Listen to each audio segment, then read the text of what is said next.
Chip, are you optimistic about the next 2 years or not? I'm absolutely optimistic because I believe in the American people. And I believe that if you empower the American people and if we allow states to agree to disagree, allow Texas to be Texas, allow California to be California, and we work together to empower the people, we'll succeed every time. 1,000 people a day are moving to Texas because of freedom, because Texas is leading the world in oil and gas exploration and job creation, and it's the place to survive. And I had a woman came up to me and said, you've got to win this election, Chip, because we need to save Texas from Washington, because I moved here from California 2 weeks ago. And I got out on the trail all the time, and I'm very optimistic. Yeah, I mean, look, we're Americans. Of course you're optimistic. Greatest country ever. There's a scripture verse I love, 2 Timothy 4:7. Paul says, fight the good fight, finish the course, keep the faith. I believe the vast majority of this country believes that verse. Fight, finish, keep. We keep doing those things, we're going to be just fine. We're going to continue to be best country ever. And I have a different Bible verse. An eye for an eye. Why does that not surprise me? Don't forget it. Chip Roy, a pleasure. Good luck to you in the House. Thank you. Jim Jordan, go get him. You bet, thanks. See you next time on Life, Liberty, and Levin.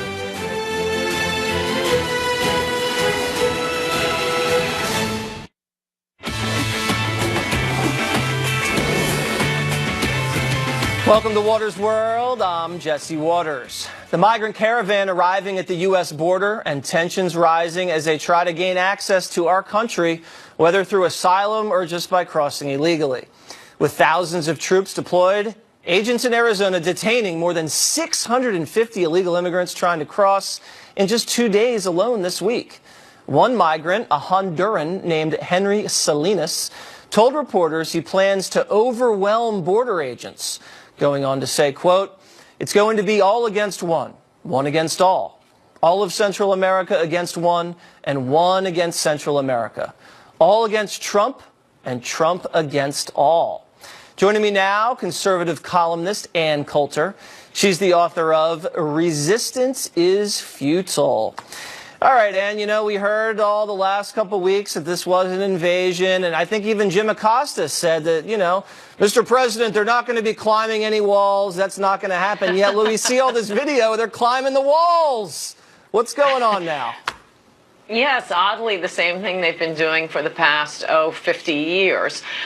This is why one presidential candidate ran a couple of years ago promising to build a wall. That's why people voted for him. We see that we need a wall. In the absence of a wall, I wish we at least had Attorney General Jeff Sessions. I mean, but look at this wall. Anymore. You can't even see this wall. I'm not sure. I mean, these are people that are just straddling the wall and then taunting and yelling things at Border Patrol on the other side. If any Democrat looks at that picture and sees them just like, you know, it's like a jungle gym out there. You just get on, you climb up, you climb down. It's like fun for these people. I don't get it. Right. Well, Israel has a wall that reduced. They're having a big problem with invaders. They call them, I believe. No, infiltrators. Anyway, coming in from Africa, and they, according to the New York Times, got it down to 0 illegal immigrants crossing into their country. The wall goes very deep down. You don't have to worry about tunnels. Apparently, the old "show me a wall, I'll show you a ladder." The Israelis didn't believe that, so they built a wall, and it's actually working. Isn't Maybe it funny we could get them to build our wall. Yeah, every time you hear the Democrats, it's always, walls don't work. Walls don't work. And then you see walls all over the rest of the world working to stop people that they don't want coming in here. It's the craziest thing. It's like the left perseverating something like, wheels don't work. Buckets don't work. They've worked for thousands of years. Yeah, yet they're the ones driving the cars all over the place. So what's going to happen? You have actually now troops at the border. You have Mattis, who is at the border, who says we don't do stunts. They continue to come up. Some of the people that have reached Tijuana got there first. I guess they're just a little bit more athletic. But the caravan is coming. More caravans are coming. What do you see happening when the clash occurs and you have the actual 7,000, 8,000, 9,000 strong caravan actually getting to the border? What do you see happening then? There will be 10,000 ACLU lawyers there to hand them their forms of what they're supposed to say to request asylum, assigning them an attorney, showing them how to collect government benefits. No, I mean, this is great, and I wish you would cover this every week, Jesse, because this has been going on for 50 years. This is why voters wanted a wall. That's the only thing that will ultimately work. We do have another omnibus bill coming up, and Trump has threatened to veto it if he doesn't get funding for his wall, which, again, he doesn't need, but there's no one in the White House. Who hired all those people in the White House? No one in the White House to tell him, you don't need Congress to build your wall. You're the commander-in-chief. Just build it. We could really use some changes at Homeland Security. We could use some changes, well, somebody more Sessions-like as Attorney General, but this is the biggest issue facing the country. This is literally an existential issue. We always hear about this, about, an existential crisis for Syria, Afghanistan, Israel. No, this is our country. Can we please protect our country? They say global warming is an existential crisis. I mean, that's a long way out there. I don't even know if people can feel that yet. All right, let's move on. Kamala Harris, the young senator out there in California, she actually compared ICE agents to the KKK. Listen to this exchange on Capitol Hill. Are you aware of the perception of many about how the power and the discretion at ICE is being used to enforce the laws? And do you see any parallels? I do not see any parallels between I'm talking about perception. Officers and agents. I'm talking about perception. I do not see a parallel between what is constitutionally mandated as it relates to enforcing the law. Are you aware that there's a perception? I see no. Are you aware that there's a perception that puts ICE in the same category as the KKK? Is that what you're asking me? No, I'm very specific about what I'm asking you. Are you aware that there's a perception that ICE is administering its power in a way that is causing fear and intimidation, particularly among immigrants and specifically among immigrants coming from Mexico and Central America? Are you aware of that perception? I do not see a parallel between the power and the authority that ICE has to do its job and the agents and officers who do it professionally and excellently with lots of compassion. All right, that was Ronald Vitiello, President Trump's nominee to head ICE. Totally irresponsible for the senator to say, it's just like saying, well, Democrats are crazy. Well, no, they're not. Well, no, there's a perception that Democrats are crazy. Come on, what is she doing? No, I know. Yes, there's a perception created by you, Kamala, and your fellow Democrats. Exactly.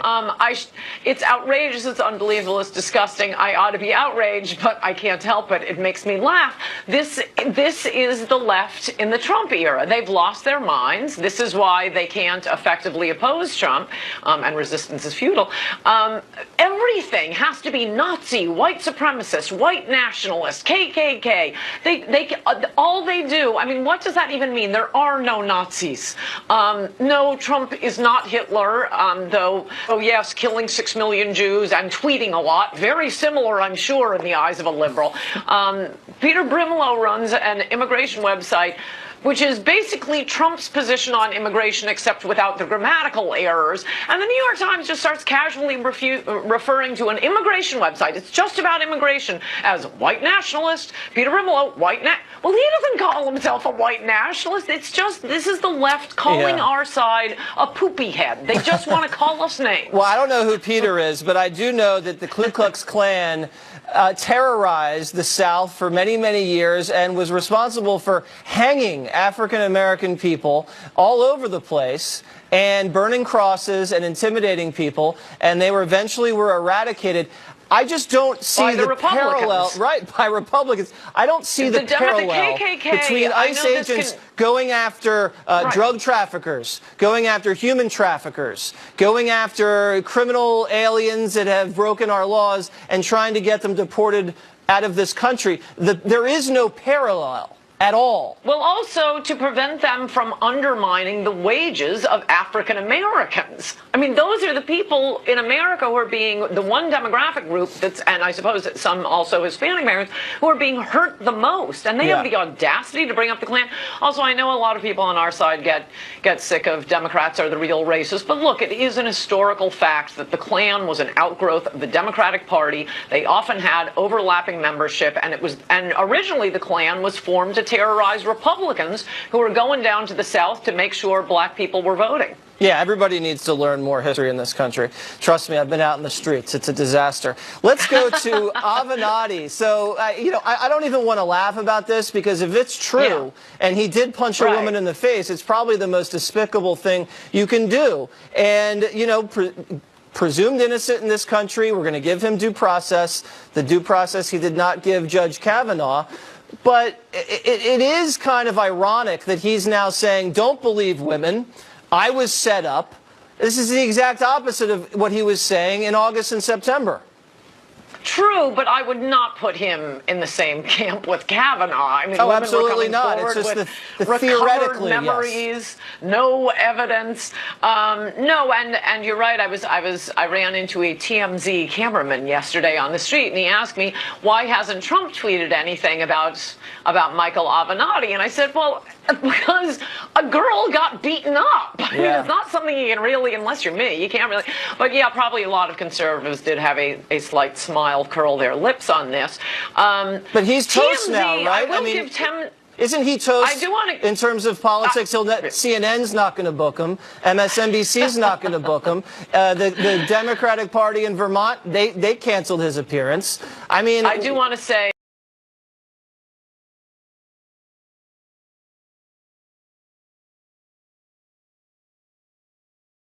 this is going to leave a huge hole in the MSNBC schedule.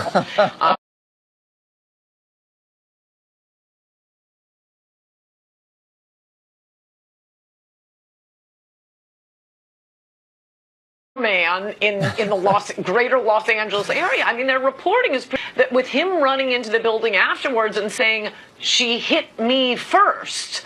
That's a new one. I mean, yeah, that's not going to hold up in the courtroom.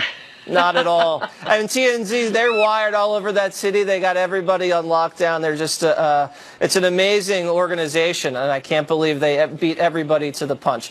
Sneaky Snipes, Broward County. So Sneaky Snipes is overseeing this thing, and, they had all this recount and all that. Well, she purposely missed the deadline because when they finished the count, Scott, the Republican, was up.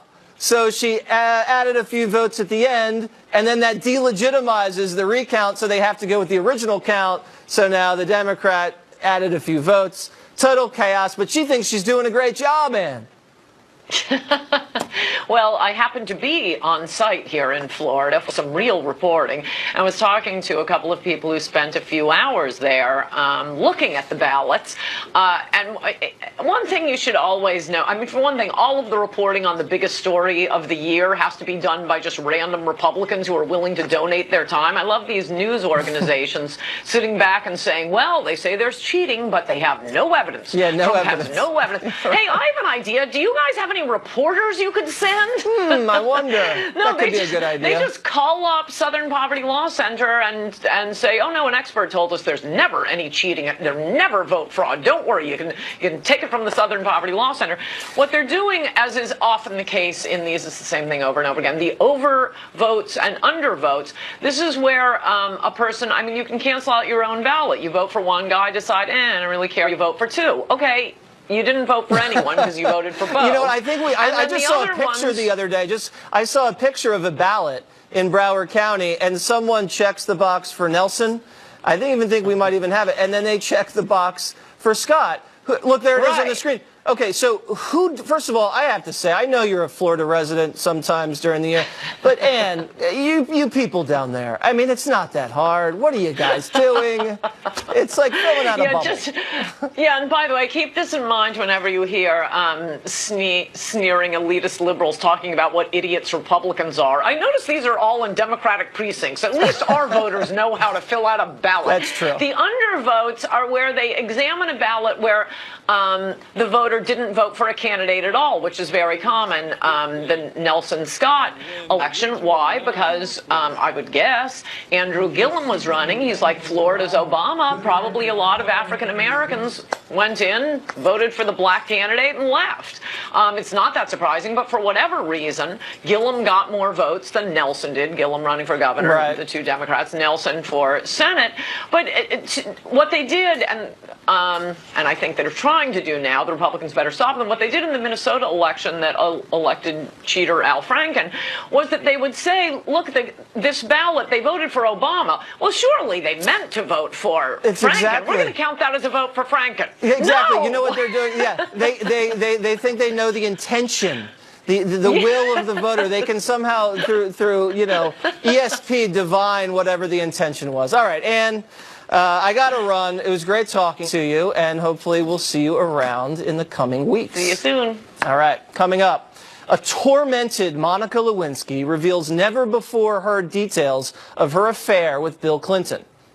And an epic outburst in the skies when a woman is denied her wine. Watch this. Give me a bottle of wine and game over. Otherwise, we arrive in where we arrive in again.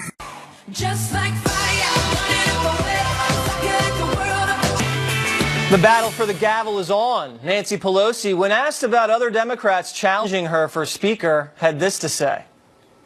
Say to everybody, come on in, the water's warm. Oh, Pelosi a little cocky. Joining me now, the founder of Turning Point USA, Charlie Kirk, and Democratic strategist Kelly Grace Gibson. All right, Kelly Grace, I hear Democrats all the time say how powerful and successful Speaker Pelosi is. When she did have the gavel last time, she almost lost it back immediately. I mean, there was a huge wave after she controlled things because she overreached and went far left on things like Obamacare. How do you know that's not going to happen again?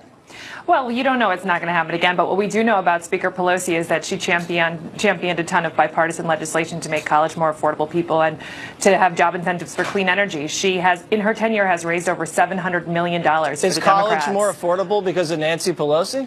Well, yeah, because that piece of bipartisan legislation, there's more access to grants and Pell Grants for college scholarships. So yeah, but will she reach? Yeah. Will people come after the job? Yeah. But Nancy Pelosi is a powerful woman that knows how to make herself relevant. Yeah, Charlie, do you think Nancy's looking at who's voting against her? I mean, she can be vindictive, as all powerful leaders can be. If you vote against Nancy, you're going to probably get shut out of any sort of leadership position. Not only that, I mean, look, she rules with an iron fist. You lose your parking spot, you lose your key card, you lose the perks and the access to the cocktail parties. No perks. It's either you are perks. Totally cut out. You vote against Pelosi, no perks. That's exactly right. Well, look, she's in a conundrum here because, look, believe it or not, the Democrat Party consists now of people who think Nancy Pelosi is too moderate. Try to figure that one out. And people who think that Nancy Pelosi is too far to the left. And this is going to be a big challenge for her. So you have the Alexandria Ocasio-Cortez, who basically wants to give everything away for free. And then you have some of these people that are trying to bring back the Blue Dog Democrats. And she's got to find some way to reconcile it. Yeah, but hey, they're going to have to straddle the more that. she's on TV, the better. Yeah, no, I know Republicans love her. She definitely raises a lot of money for the right. You brought up Ocasio-Cortez. One of the first things she did, Kelly, was stage a sit-in and a protest about green stuff in Nancy Pelosi's office. Let's take a look at this. I mean, she's, running around with drum circles in the Capitol, dancing around and high-fiving people. This is the first thing she did when she came to Washington, was to protest outside of Pelosi's office. This is going to be a big headache for the speaker or potential speaker. She's delivering on her campaign promises from when she was running, Alexandria Ocasio-Cortez. She promised she would support leadership, and she'll support new leadership. The reality of Nancy Pelosi is she's been doing it for so long, and her tenure is such that she knows how to make the deals. She knows how to create the coalition. So I think that new conversation about leadership is important, but what Speaker Pelosi has done for our party is significant, and it should be realized in this effort to talk about maybe new leadership. I mean, she's a significant woman of power, and that will serve her well, I think, in this process. Yeah, well, another woman, I think Congresswoman Fudge wants the top spot. I just hope she gets it because Trump's going to have a field day with that nickname. Pelosi was talking about Al Sharpton. Charlie, listen and react to what Pelosi said about Al Sharpton. Roll it. Thank you for helping take back America. People all over the place are calling me, writing on the airports here, there. Thank you for saving America. I give those thanks to you. Thank you for saving America. Reverend Sharpton, thank you for saving America. Well, Charlie, if Sharpton saved America, we're doomed. Well, my goodness. I mean, look, I've had my own back and forth with Reverend Al Sharpton just a couple weeks ago. He insulted over 400 young black conservatives that we brought to the White House and said some horrible, horrible things about them. But look, for her to think that that guy has any sort of moral stature, to think that he saved anything except his own career by exploiting communities around fear and division. By the way, the IRS called Reverend Al. You still owe some money. But look, if these are the cast of characters in the clown show that the Democrats want to parade around, 2020 is just right around the corner. And, soon-be Speaker Pelosi, sure hope she wins, because it's going to do nothing but help us conservatives and Republicans. Yeah, I mean, it might have been a wave election. That just might mean that Pelosi can wave goodbye to the majority in 2 years. All right, Kelly, there's a report in Axios, and they do a nice job over there, about 85 potential investigations of the Trump administration and Republicans. Everything from the Comey firing to Trump's transgender ban, the travel ban, family separation, Trump's tax returns, Trump's family businesses. They're reopening the Russia investigation. Do you think that's going to be a positive for the Democrats? Yeah, I mean, the president has gone basically unchecked since he won the election. So I think having a balanced Congress is an important thing. He's been pretty checked. There has been 64 subpoenas for information that have been sent to the House Oversight Committee that have been rejected. So I mean, it's time for there are rules of the game that he doesn't play by that every good president in our history has. So yeah, having some Democrats come in and be like, let's do this thing the right way. Let's let the American people know a little bit something about you that you refuse to give them. That is going to be good for the Democrats, but good for just sort of general Americans. Let's get to the truth about the oversight, Charlie. I want to play some sound from Adam Schiff, Little Schiff, I think the president calls him. Let's hear what he said about investigations. Roll that. Investigations are sexy. They're interesting. You bring witnesses before the Klieg lights, people tune in. Sexy investigations, I think that's what the Democrats are all about. There's nothing sexy about an investigation. Well, look, first of all, this idea of unchecked. First of all, you have these judges from Hawaii blocking everything that he does, that he tries to do on immigration, on complete and total baseless rulings. That's number one. Number two, unchecked. This is the most transparent president in American history. Why? Because the media monitors him more than any other president that's ever been in office. I mean, you have platoons of these agenda-driven journalists from the Washington Post, the New York Times, that follow every single move that he makes. So this idea that he's been unchecked is ridiculous, not to mention the amount of freedom of information requests that these left-wing activist groups have been burdening this White House and this president with are unbelievable. And you know what, Mr. Schiff, if you're so into investigations, finish the investigation into what the FBI did and did not do leading into President Trump's surprise victory with all the deep state activity that has proven to be true thanks to Devin Nunes. I bet he's going to shut it down day one. All right, Kelly, 30 seconds, last word, go. That it's part of our government's job to have checks and balances, and I think having a more balanced government is going to be a good thing. It's not the media's job. The media's job is to give the American people the information they want to have about their leaders. Donald Trump blocks that every chance he has, including this most recent ploy with the Acosta press route. So I'm just saying that this is a good thing, and President Trump said that if Congress tries to investigate him, he's going to take up war postures. Well, I think that he better get ready, because they're coming for him. All right, we'll see about that. You know, if they're going to ask for my tax returns, I'd say, hey, let's just open another investigation over crooked Hillary. All right, guys, got to run. See you later. Thank you. All right, we're hearing Hillary may be actually getting back in the game. Let's see what the voters have to say. Brian Kilmeade and I react next. Fox News headlines 24/7 at Channel 115. This is a Fox News alert. I'm Lauren Blanchard. President Trump in California today touring damage of those devastating wildfires in northern and southern California. The president arriving in southern California earlier this afternoon to tour damaged areas in Malibu after the Woolsey fire ripped through, claiming 3 lives. That fire is about 80% contained. It's burned more than 700 structures. 57,000, though, are still in danger.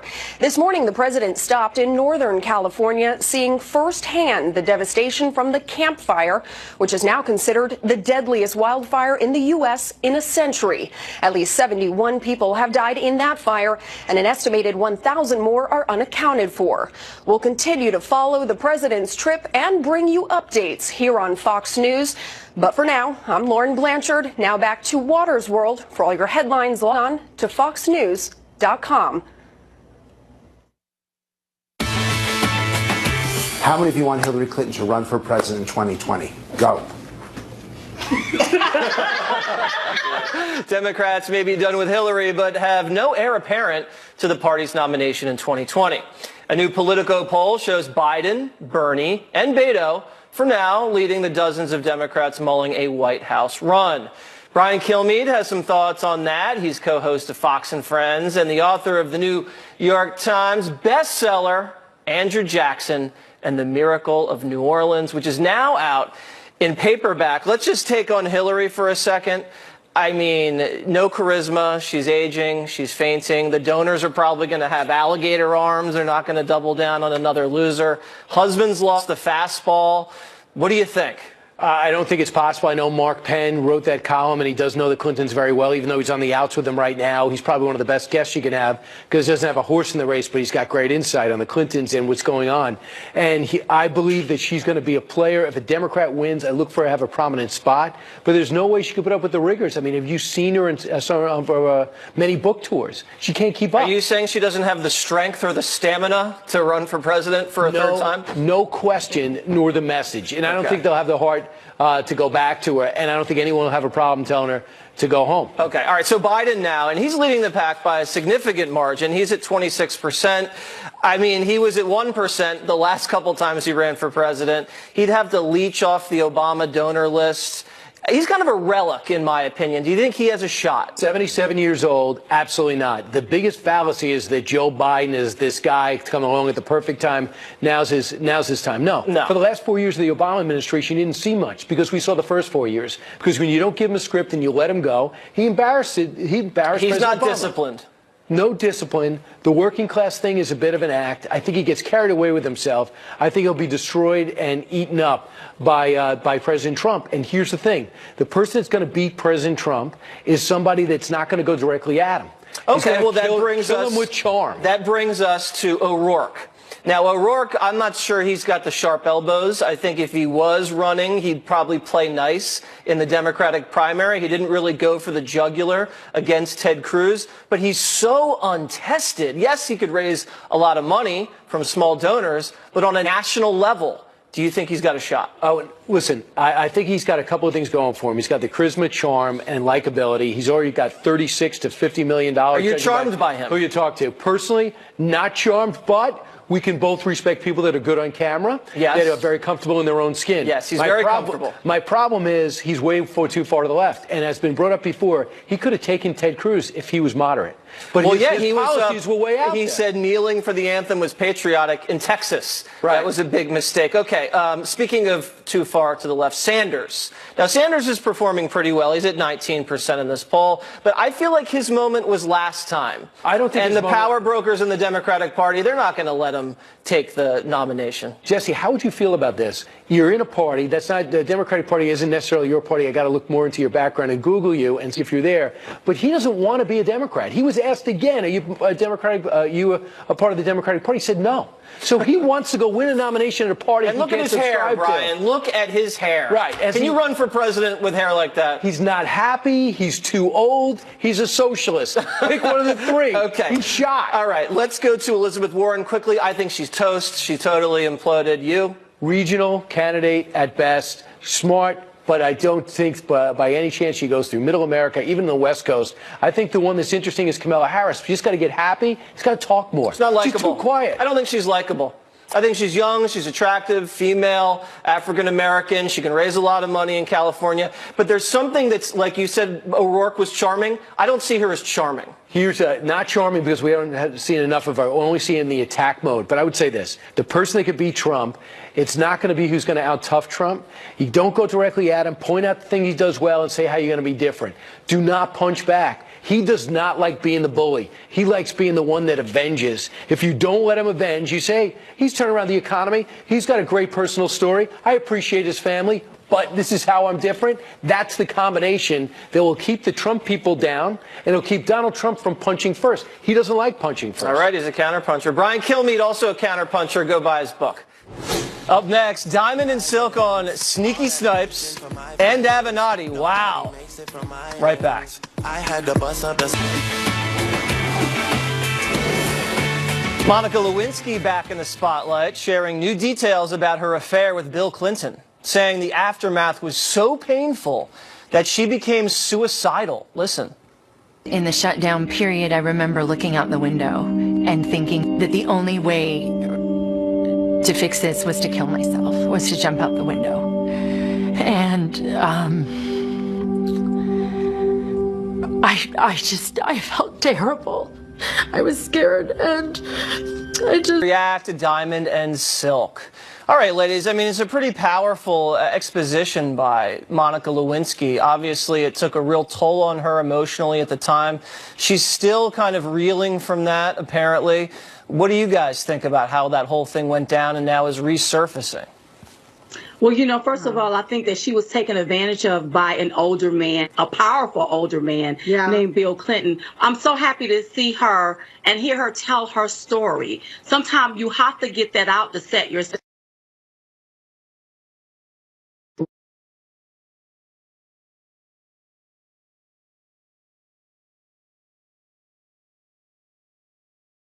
I mean, listen, it was a very tough time in the 90s for the country. Everybody struggled with that, and it really divided the nation. And if you look back on that now, if that had happened today with the Me Too movement, it would have gone a completely different way.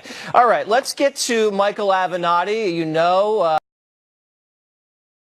the lawyer representing Stormy Daniels.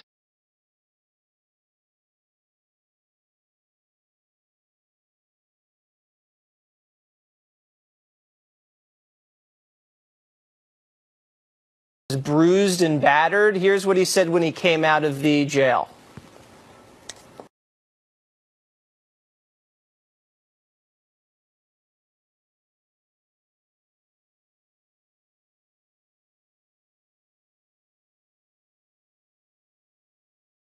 Continue to be an advocate. I am not going to be intimidated from stopping. I also want to thank everyone for their support that has reached out. You know my character. So, listen, he's innocent until proven guilty. That's the way we do things here in America. He didn't give Judge Kavanaugh that kind of deference. But the bottom line is, if he is guilty and he actually punched some woman, allegedly he told TMZ that she hit me first. She hit me first is not a very good presidential campaign slogan. I think this guy's toast. He's probably going to go bankrupt. Absolutely. And, you know, I don't think he's going to beat this charge.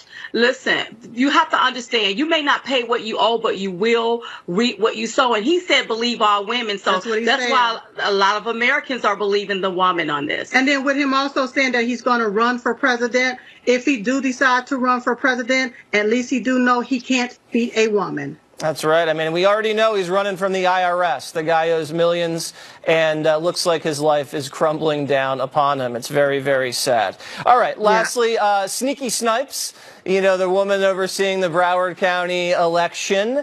It's a mess. Everybody knows it. She actually had the gall to say things were going smoothly. Listen to this.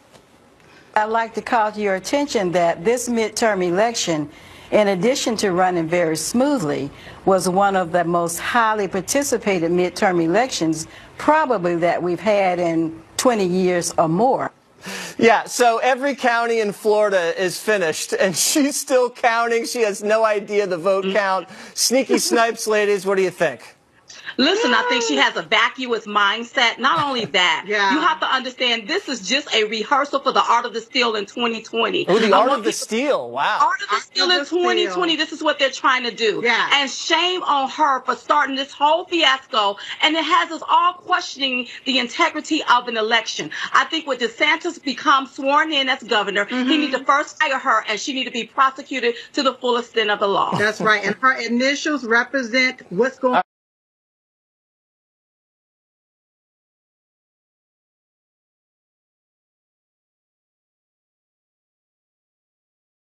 All right.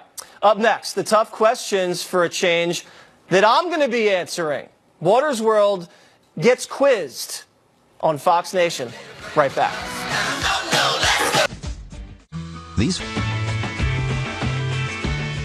We're stepping out of Waters World and into Tom Shalhoub's world. I'm nervous. He's going to put me to the test on his new quiz show.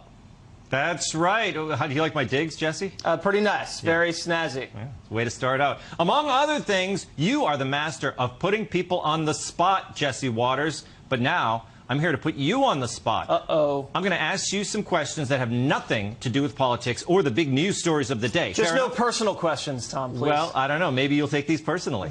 We'll see. Okay, let's dive right in. Here is question number 1. Gus, the Central Park Zoo polar bear, was the first animal to ever be treated with what?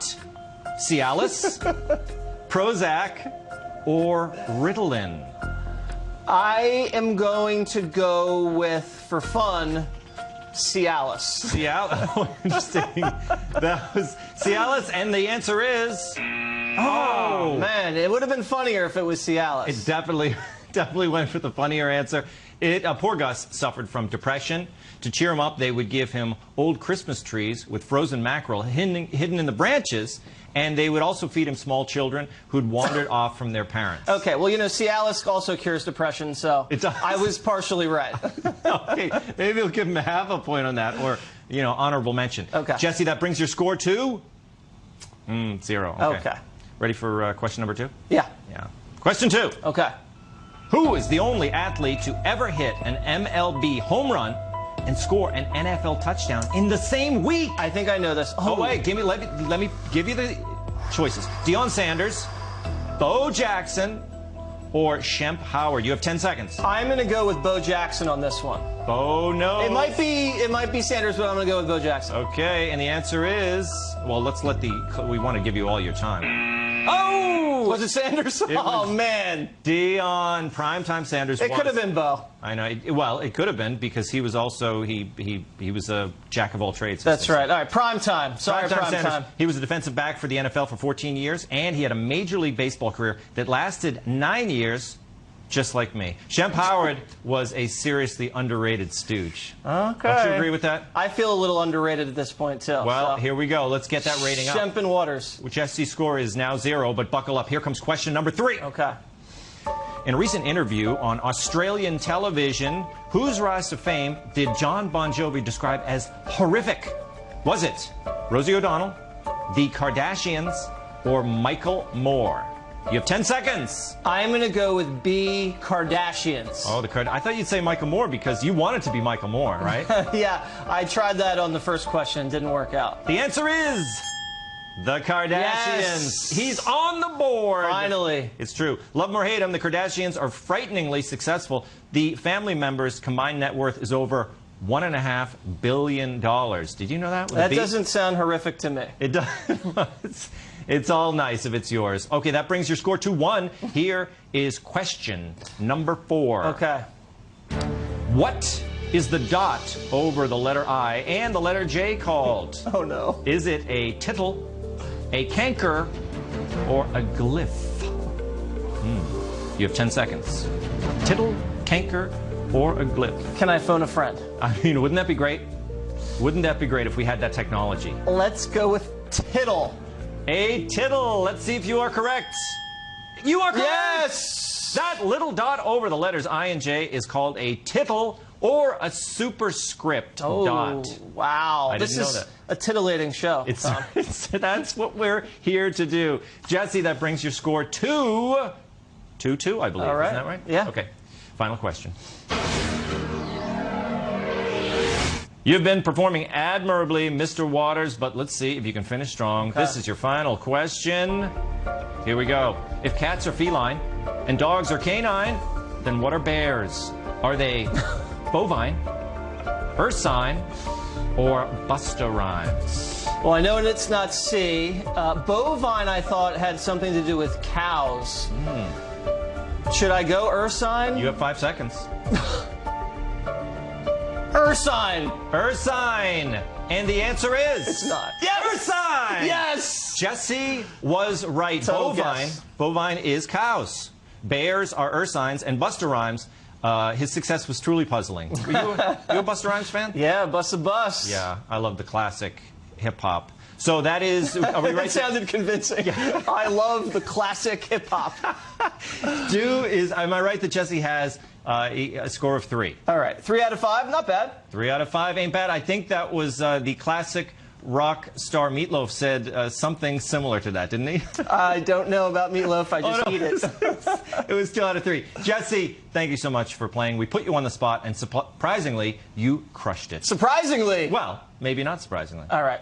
Thanks. Oh, that's you. Now you go, Jesse. All right, and you guys launch in November on the 27th, Fox Nation, and you can catch the quiz show there every weekday at 7 p.m. live. Also, Waters World quizzes will be available on Fox Nation, too. Really? So sign up. You're going to be my competitor? FoxNation.com. It's not a competition. Okay. We're all winners here. Yes. Up next, an out-of-control outburst in the air when last call comes to early for one passenger. Stay tuned. So if I say boycott Air India, done. If I say boycott Jet Airways, done. Yeah, do you understand me?